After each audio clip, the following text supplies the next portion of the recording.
Hey fragrance fans, welcome to today's video. I'm going to be giving you the top 10 cool weather scents. Not going to do any honorable mentions. It's a top 10 video for a reason.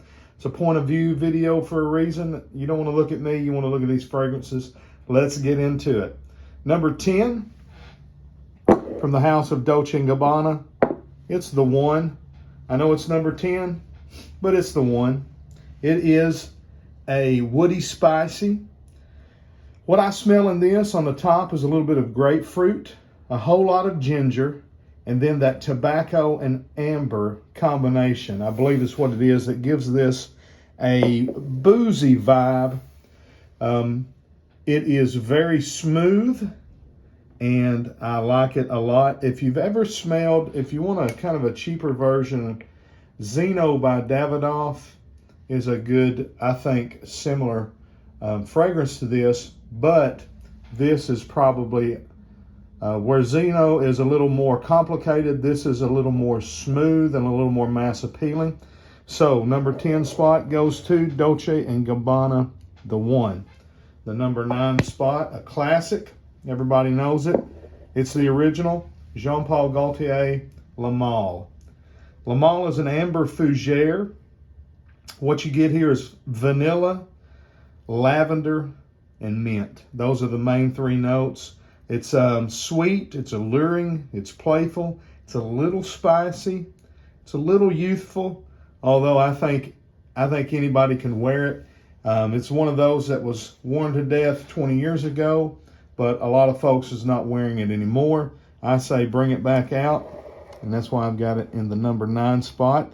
Going to be wearing it a lot this fall and winter. In the 8th spot, one that if you are not an avid fragrance reviewer, you may not know this one. You may not even be real familiar with the house, but if you are a fragrance aficionado, you know at least this line here. It's L'Instant de Guerlain Pour Homme.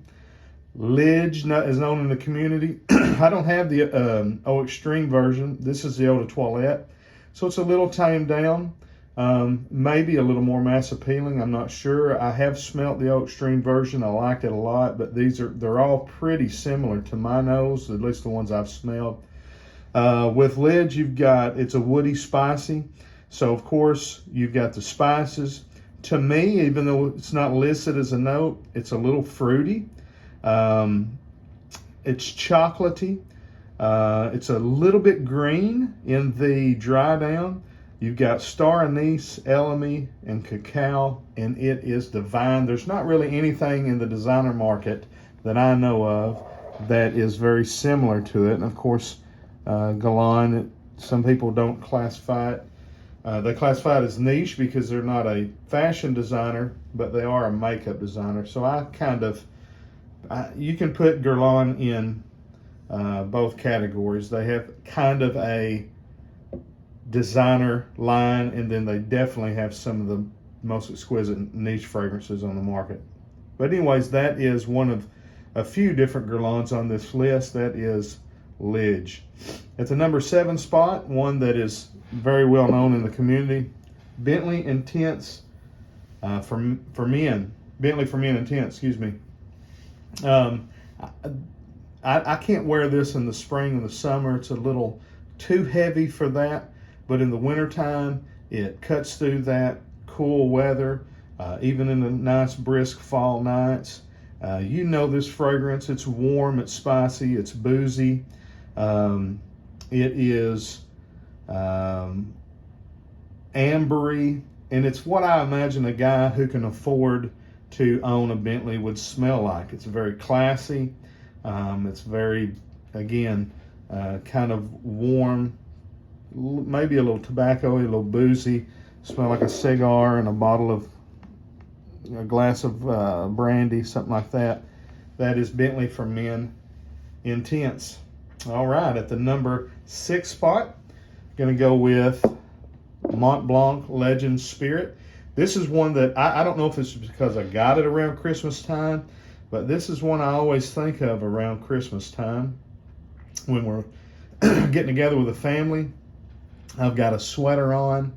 you know, and everybody's around the fireplace and just hanging out, and something about it, I like to throw this one on, and I don't wear it much throughout the rest of the year, but I like it in the cold weather.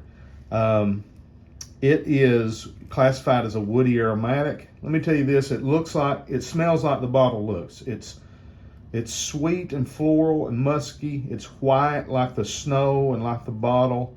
It is just that sweet floral white musk. It's not really complicated.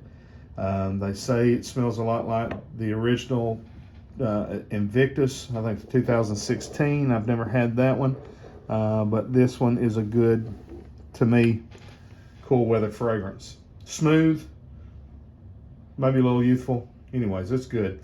In the number 5 spot, one of my favorites of all time, this is Guerlain Heritage, the Eau de Toilette. I have it in the Eau de Parfum as well. I prefer the Eau de Toilette.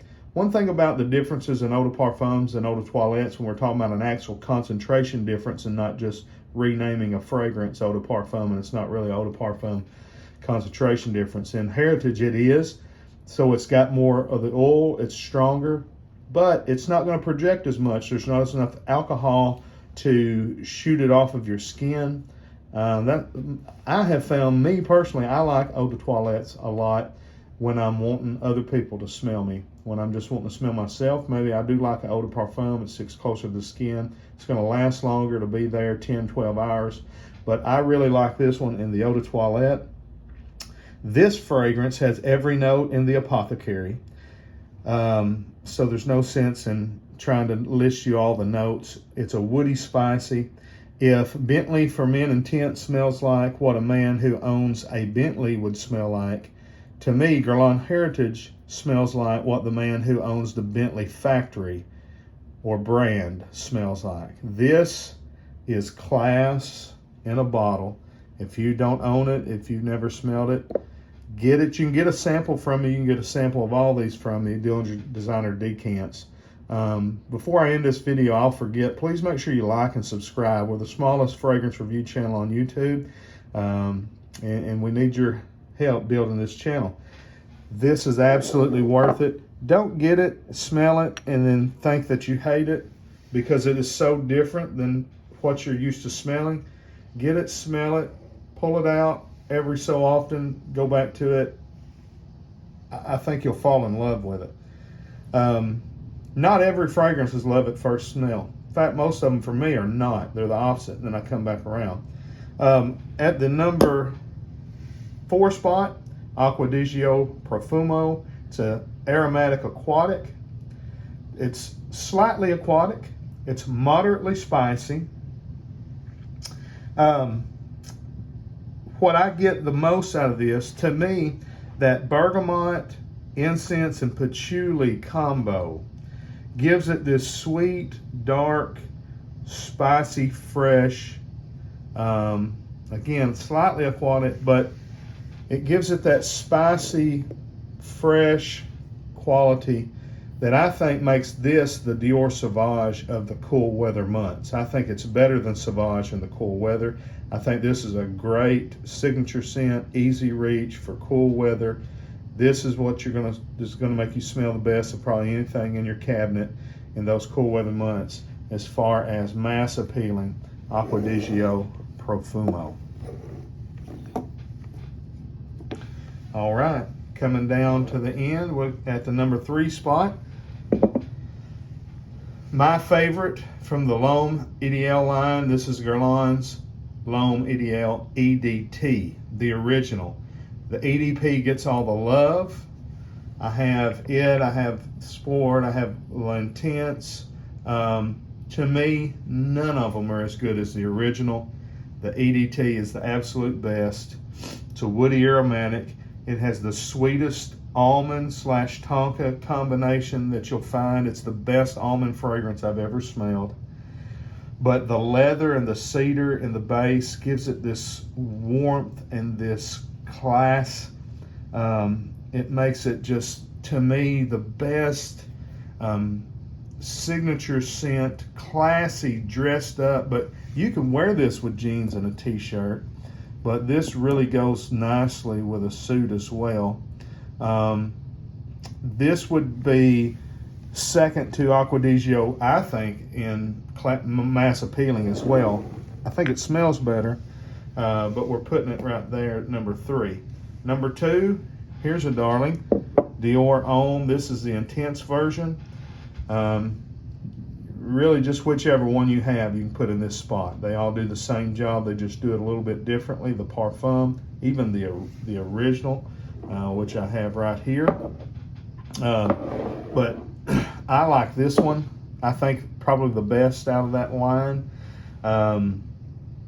It is a lavender iris bomb, but the pear and the ambrette note is what makes it that sweet, dark, musky, almost chocolatey, but not quite, but just that dark and warm and alluring vibe it gets. This stuff is just so good. Unfortunately, to me, it's not very mass appealing. It's not something that's going to get you a lot of compliments. It's a little bit, it's probably the most feminine fragrance that I will wear. I like to wear it a lot at bedtime. That lavender note just puts me in a good mood, makes me sleepy. Here's the number 1 pick, Spice Bomb Extreme. Do we need to even say anything about it? If you've ever smelled it, I don't think so. I don't think it needs any more of an introduction. It's an amber spicy. It's spices. It's, in fact, a bomb of spices. Lavender, tobacco, vanilla. It's what all of these other ones are wrapped up in one. It's warm, it's spicy, it's sweet, it's alluring, it's dark, it's mysterious. It's just going to cut through that cold weather. It's mass appealing. Everybody's going to think you smell absolutely great. It's strong, it projects well. It's a masterpiece. It's Spice Bomb Extreme. That is the top 10 fragrances for the cool weather. Make sure you like, subscribe, check out my eBay store, Dillinger Designer Decants, where you can find decanted samples of all these fragrances and many, many more. We'll see you down the road. God bless. Have a great day.